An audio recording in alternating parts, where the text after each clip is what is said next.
하나님 말씀은 로마서 16장 1절에서 27절까지 16장 전체를 보도록 하겠습니다.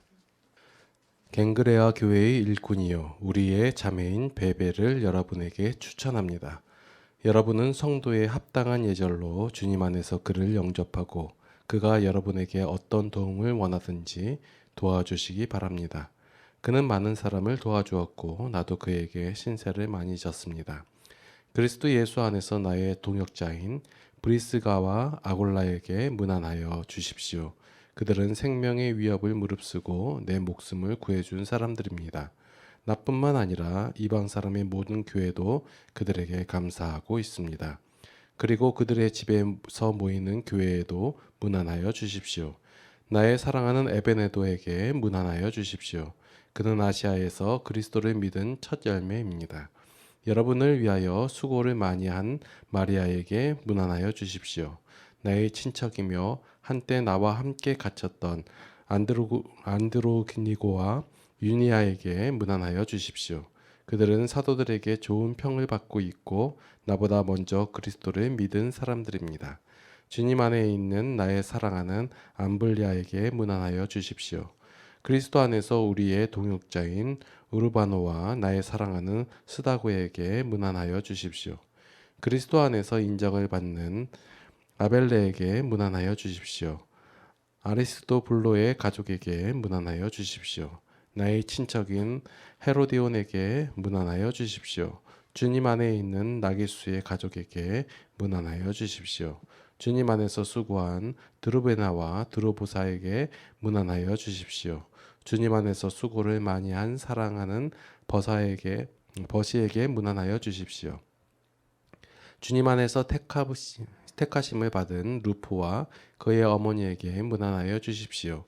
그의 어머니는 곧 내 어머니이기도 합니다. 아순그리도와 블레곤과 허메와 바드로바와 허마와 그들과 함께 있는 형제 자매들에게 문안하여 주십시오.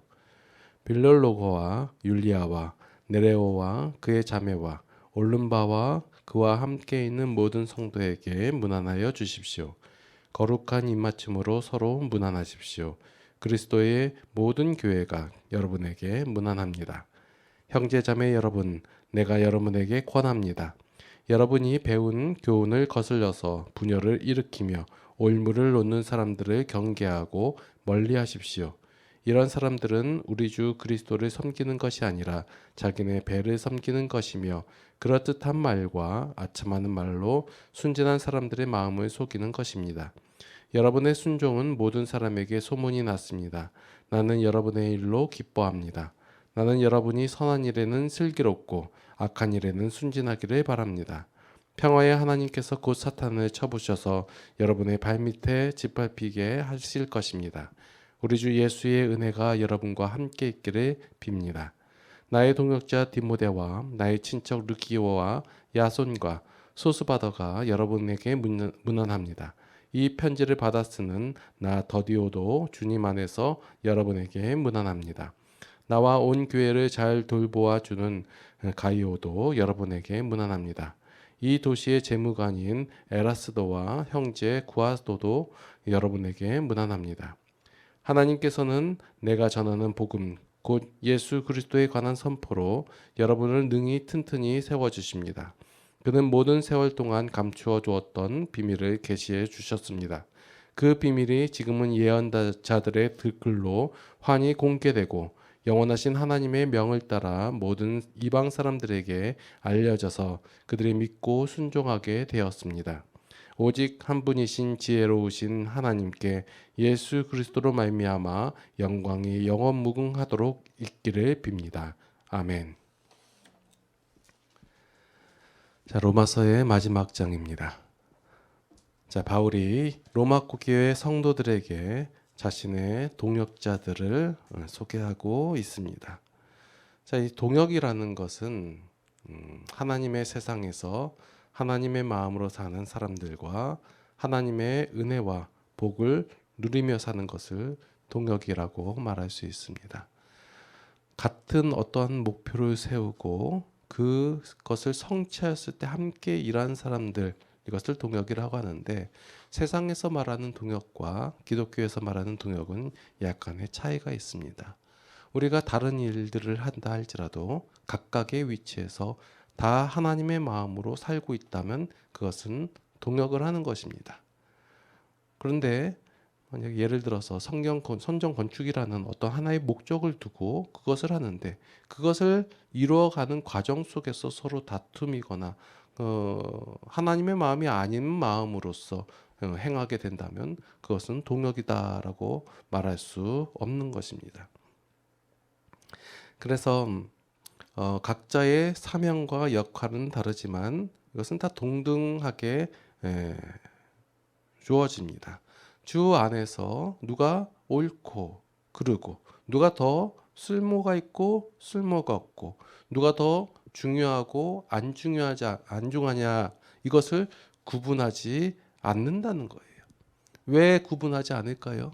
우리는 솔직히 구분을 하잖아요. 뭐 어떤 목사님들 같은 경우는 하나님께서 귀 쓰시는 목사님, 아니 좀 덜 쓰시는 목사님, 대충 쓰시는 목사님, 우리는 구분을 한단 말이에요. 성도들 가운데서도 마찬가지예요. 하나님 안에서 참 중요한 성도가 있는가 하면 좀 덜 중요한 성도가 있고 이렇게 구분을 해요. 근데 성경에서는 구분하지 않는다고 해요. 오늘 로마서 16장 말씀에서 보니까 바울도 그렇게 구분하지 않아요. 왜 구분하지 않을까요? 세상의 법칙 가운데서는 구분을 하고 분류를 해야 돼요. 왜냐하면 결과가 중요하기 때문에 그래요. 그 결과를 이끌어내기 위해서 이 사람은 꼭 필요한 사람이고 이 사람의 역할과 이 사람의 헌신과 이 사람의 노력이 굉장히 중요합니다. 그런데 신앙에서는 그것을 구분할 필요가 없다예요. 왜냐하면 신앙은 결과가 이루어진 자들이 살아가는 그런 행하는 삶이기 때문에 그들의 행함이 어떤 우열, 그러니까 좋고 나쁨, 더 중요하고 안 중요하고 이것을 가르지 못한다라는 거예요. 자, 이게 굉장히 중요한 차이점인데 세상 사람들은 아직 결과가 이루어지지 않았기 때문에 어떤 결과를 이루어내려고 목표를 정하고 그 목표를 이루기 위해서 여러 가지 수단과 방법을 사용해요. 그렇기 때문에 어떤 그 가운데서 쓰이는 사람들이나 어떤 물건들이나 이런 것들의 중요성을 가늠하고 구분을 한단 말이에요. 그러나 기독교는 이런 결과가 이미 이루어진 자들이 그 결과를 바탕으로 해서 표현하고 행하는 삶이기 때문에 그것이 어떤 그 좋고 나쁨 아니면 중요하고 안 중요하고 여기 차이가 필요 없다라는 거예요. 로마서 16장에 보면 26명의 성도 이름이 기록이 되어 있는데 이들 중에는 바로 로마식 이름도 있었고 유대식 이름도 있었고 그리고 어떤 뭐 유력자들, 힘이 있는 자들, 권세 있는 사람들도 있었고 노예들도 있었고 또한 남자, 여자 그리고 바울보다도 먼저 그리스도께로 들어온 성도가 된 자들도 있었고 바울보다 늦게 들어온 사람들도 있었고 이런 여러 가지 종류의 이름이 기록된 이유는 하나님 안에서 구분 없이 하나가 되어 이들 모두 다 누리고 있음을 증명하고 있다라는 거예요. 만약에 로마서에서 마지막 장에서 앞에서 실컷 하나님에 대한 은혜, 하나님의 일하심, 역사하심, 하나님의 행하심의 결과로서 너희가 성도가 되었으니 그 사실을 알라라고 충분히 다 얘기한 이후에 16장에서 누가 잘했고 누구는 못했고 누구는 더 유력한 자고 누구는 안 된다다 이렇게 얘기해버리면 안 된다예요. 그러니까 16장의 이 말씀을 이 사람은 헌신을 많이 했으니까 알아줘야 된다. 이렇게 해석을 해버려가지고 교회 안에서도 좀 뭐 충성되고 헌신되고 막 시간을 바치고 돈을 바치고 이런 사람들을 다 세워가지고 알아줍시다 이렇게 해버리면 안 된다예요. 16장 말씀은 그냥 처음부터 끝까지만 읽어봐더라도 하나님께서 하나님 안에서 하나님의 백성된 자들이 모두 다 구분 없이 다 하나가 되어서 하나님의 은혜를 누리고 있음을 증명하고 있다라는 거예요. 자, 16장에서 보니까 성도들의 이제 수고도 얘기하고 충성도 얘기했잖아요. 근데 중요한 사실은 이 충성과 수고를 했음에도 불구하고 어떤 또 다른 축복을 언급하지 않았다라는 거예요. 너는 이렇게 충성했으니까 하늘나라에서 너는 뭐 집 두 채를 가질 거야. 뭐 이런 얘기 없어요. 아니면 이 사람은 조금 나를 위해서 목숨까지 바쳤으니까 이 땅에서 그의 삶이 윤택해질 거야라는 그런 축복의 내용도 없어요. 어떤 축복도 얘기하지 않고 상급도 말하지 않고 있다라는 거예요. 이 사람들 모두가 그들이 행한 이 삶, 이것을 사역이라고 얘기하는데 이 사역을 하는 자체가 이들 모두에게 행복이었다라는 거예요. 그들이 많은 사람을 도와주고 뭐 사도 바울조차도 그들에게 신세를 받고 신세를 지고 그리고 뭐 여러 가지 수고를 많이 한 사람들, 이 사람들이 어떠한 무엇을 바라고 아니면 투자를 하거나 뭐 이런 내용이 아니라 이들이 하나님의 은혜를 알고 하나님의 백성이 되고 하나님의 자녀가 된 이후에 그들이 하나님의 심정과 마음으로서 함께 살아간 것, 이 동역을 한 것, 이것이 그들의 행복의 표현이다라는 거예요. 자, 오늘 그 16절까지 말씀은 이게 문안하는 내용이고 17절 말씀부터 이제 권고하는 내용이 나오는데 17절 말씀에 보니까 형제들아 내가 너희를 권하노니 거예요. 너희가 배운 교훈을 거슬러 분쟁을 일으키거나 거치게 하는 자들을 살피고 그들에게서 떠나라 라고 말하고 있어요. 자, 분쟁을 일으키는 사람들을 떠나라는 권고는 얼핏 생각하면 지금까지 바울의 가르침하고는 약간 거리가 멀어 보입니다. 왜냐하면 바울은 지금까지 연약한 자의 짐을 감당하라, 그를 받아주어라, 비판하지 말아라 이런 식으로 말을 하였지만 지금은 뭐라고 하냐면 떠나라라고 얘기해요. 자리를 떠나고 소속을 탈퇴하는 말이 아니라 자신의 중심을 바로 지키라는 말이에요. 자, 배운 교훈과 다른 교훈을 말하면 그러니까 지금 예를 들어서 여러분들이 배운 하나님의 말씀, 하나님에 대한 그 진리를 알고 있잖아요. 그런데 다른 사람이 다른 얘기를 한단 말이에요. 예를 들어서 저 같은 경우는 뭘 얘기하냐면 하나님께서 여러분들에게 은혜를 주셨다. 그러면 그 은혜를 누리면서 살아라. 더 이상의 받을 복이 없다. 하나님의 은혜로 충분하다라고 얘기를 하는데 어떤 다른 사람이 와가지고 여러분에게 더 받을 게 있다. 하나님께 충성하고 봉사해라, 헌신해라. 그러면 하나님께서 당신에게 뭐 큰 부를 더하여 주시고 당신을 명예롭게 할 것이고 자손들이 대대로 잘 되게 할 것이다라고 말씀을 전한다면 어떻게 하시겠어요? 물론 아멘하고 받아들여도 되겠지만 어떻게 할까요? 저는 예전에는 이런 교훈을 받으면 배척하고 막 그랬는데 말씀을 살펴보면 그 진리를 가르치겠다고 제가 갖고 있는 것이 진리다라고 해가지고 논쟁을 하는 것이 아니라 그 그릇된 교훈을 피하라는 거예요.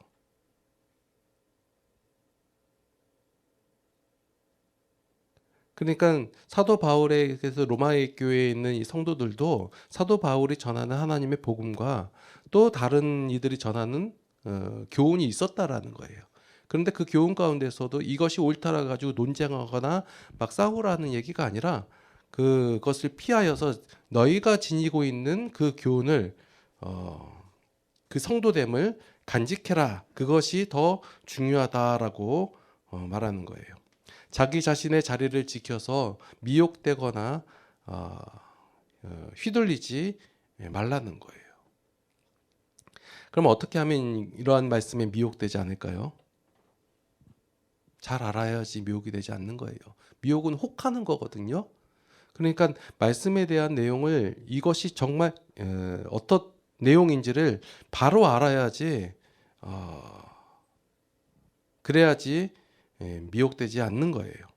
이 성도됨과 하나님의 방식을 아는 것이 우선이지 이것이 잘 모르고 혼동이 되면 실수하게 되고 힘들어진다라는 거예요. 그래서 사도 바울은 19절에서 선한데 지혜롭고 악한데 미련하기를 원하노라라고 권면하고 있는 거예요. 제가 명확하게 얘기를 잘 안 하니까 헷갈려 하시는 분들이 있어요. 제가 지난번에 예전에 알던 청년을 만났는데요. 그 청년이 얘기하기를 목사님은 그냥 그냥 메뚜기 석청 이런 거 먹으면서 그냥 말씀만 읽고 그럴 줄 알았대요. 제가 뭐 보면 지금 일도 하고 그러잖아요. 돈도 벌고. 근데 어, 제가 그때도 그 하나님 말씀을 굉장히 강조하고 그랬거든요. 뭐 지혜롭게 살아라라는 말은 그러니까 물론 말씀 보고 계속해서 그 뭐 수도사의 삶 이런 것을 사는 것도 굉장히 중요하지만 여러 가지 상황 속에서 선택을 하며 사는 거예요. 그러니까 세상의 원리 속에서는 세상의 방법대로 살아야지 편안한 삶을 살 수 있어요. 그래서 저는 여러분들이 세상 속에서도 지혜롭게 살아서 그들 가운 그 원리 가운데서도 얻을 수 있는 걸 얻으면서 살았으면 좋겠어요. 그래서 예전에는 그 학생부 친구들을 많이 가르칠 때는 공부하라고 얘기하고 뭐 그런 얘기를 많이 강조했어요. 그 이유가 뭐냐면 하나님의 말씀을 알아서 하나님 안에서 참된 기쁨을 누리면서 살아가는 거 굉장히 중요하다. 그러나 거기에 삶 속에서 지혜도 같이 알아서 그 얻을 수 있는 말씀을 주셨는데 왜 얻지 못하고 살아가냐 이 얘기예요. 지혜롭지 못하게 사는 경우가 많이 있거든요. 애들 때 보면 그 교회 행사하느냐고 와가지고 시험을 못 봤대요. 그러면 교회 행사를 오지 말고 그냥 시험을 잘 봐라 그 얘기예요. 그러면 시험 그 교회 행사를 와가지고 그 기쁨 가운데서 했다? 그럼 시험을 못 본 거에 대해서 억울해하지 말아라 이 얘기예요. 제가 말씀드리는 게 이해가 되시나요? 예?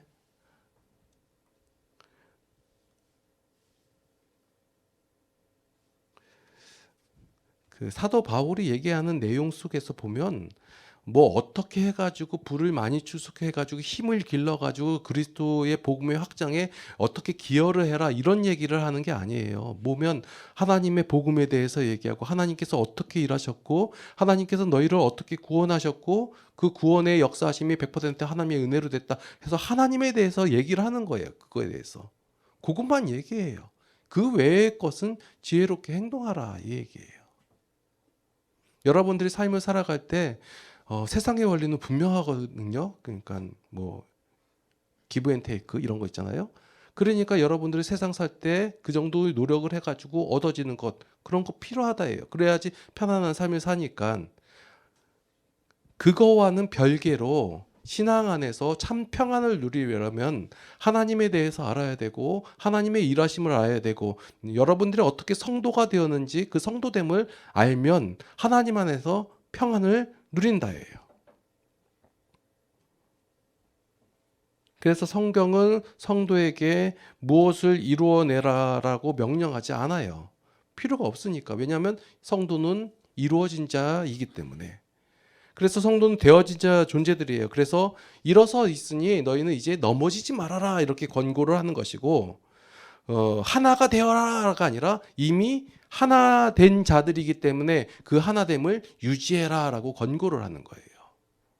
여러분들이 죄와의 쓰림에서 넘어진다. 예, 넘어질 수 있어요. 그러나 하나님께서 이렇게 세우실 것이기 때문에 거기에 대해서 큰 고민이거나 어려움이 없다예요. 그러나 그 가운데서 너희가 넘어지고 쓰러지고 하는 가운데서 상처받고 그러니까 힘들어하지 말아라. 그러니까 지혜롭게 살아라. 그 얘기하는 거예요.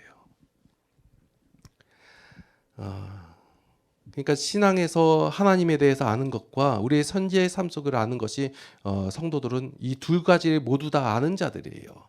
그러니까 하나님께서 나의 삶 속에서 내게 굉장한 큰 문제를 해결해 주지 않으셨다 해가지고 실망하거나 실족할 이유가 없는 것이고 그리고 그런 것을 이루어졌다 하더라도 거기에 그 이루어 주신 하나님만 찬양하지 않는다예요. 그래서 찬양하는 내용들 보면 오늘 마지막에 이제 바울의 찬양의 내용이 나오는데 우리에게 어떠한 그 문제를 해결해 주셨음에 찬양하는 내용보다 하나님의 하나님됨을 찬양하는 내용이 더 많다. 그 내용이라는 거예요. 자, 로마서를 이제 마무리해요. 그 인간에게 구원이 필요한 이유. 왜 구원이 필요해요? 죄 때문에 그런 거예요. 이 죄라는 것이 어떠한 도덕적인 것이나 양심의 관점에서 죄가 아니라 하나님과의 관계 속에서 끊어짐을 얘기하는 거거든요. 그 관계 속에서 죄를 얘기하는 거예요.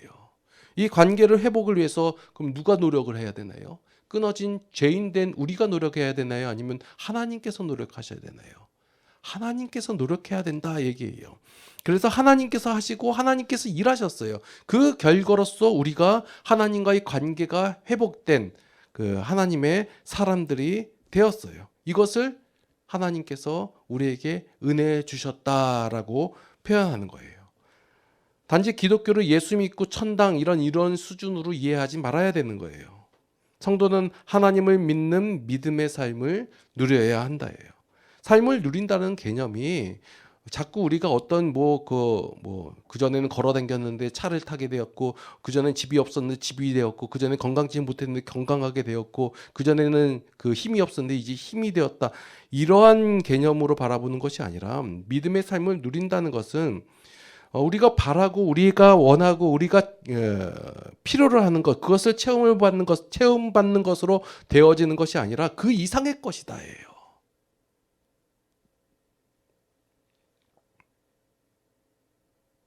우리의 성도됨이 하나님의 계획하심 안에서 이루어졌다예요. 우리는 하나님께서 말씀으로 성도를 능히 견고하게 하실 것을 분명히 알고 있어야 되는 거예요. 그것을 알고 있어야지, 안 그러면 우리의 신앙이 연약하다라고 표현하는 거예요.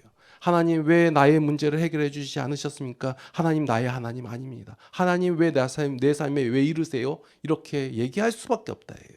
하나님에 대해서 하나님께서 무엇을 우리를 경고케 하셨는지를 알지 못한다면 미혹될 수밖에 없고 쓰러질 수밖에 없고 넘어질 수밖에 없다예요.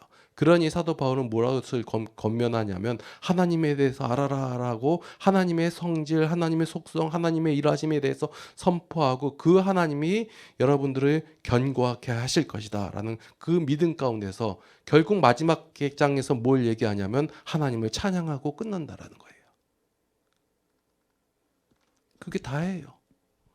로마 교회 성도들이 그 이후에 이 말씀을 접한 이후에 어떤 삶을 살았든 그게 바울에게 있어서 크게 중요하지 않다예요.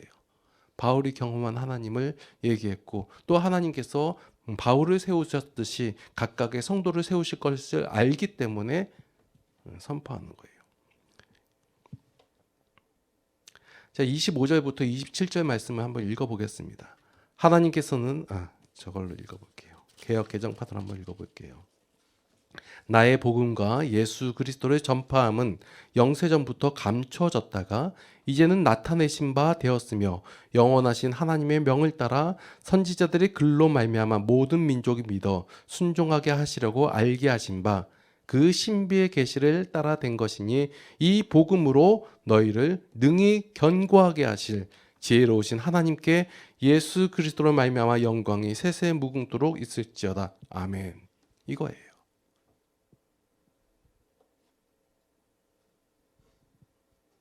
성도는 하나님의 은혜로 말미암아 되어진 자예요. 그러니 성도는 하나님을 알아야 되고 인간을 알아야 돼요. 그래야 인간으로부터 상처를 안 받고 하나님을 실족하지 않기 때문에 그래요. 제가 여태까지 신앙생활 하면서 많은 성도들의 고민이고 힘듦이 어디서 나왔냐 했더니 하나님을 모르기 때문에, 하나님께서 우리에게 주신 것이 무엇인지 모르고 하나님께서 우리에게 어떻게 지혜롭게 하셨는지 모르기 때문에 거기에 대한 실망과 실족과 그리고 잘못 오해함으로 나타나서 하나님을 잘못 알고 성도를 잘못 알고 거기에 대해서 지혜롭게 행하지 못함으로 나타난 결과들, 이것이 어려운 거더라고요. 그래서 사도 바울도 다른 얘기를 안 하고 하나님에 대해서 알려주시고 여러분들의 구원이 무엇인지, 죄로부터 자유함이 얻었는데 그 죄가 무엇인지 이것을 계속해서 알려주고 있다는 거예요. 그래서 여러분들의 어떻게 살아야 돼요? 선한 데는 지혜롭고 악한 데는 미련하고, 이거예요. 선이 무엇인지 악이 무엇인지, 지혜가 무엇인지 뭐가 미련한 것인지. 이미 평강의 하나님께서 사탄을 우리 발 아래 두었다예요. 그러니 그 이긴 삶, 이긴 자의 삶, 그것을 살아가라는 거예요. 어떻게? 지혜롭게.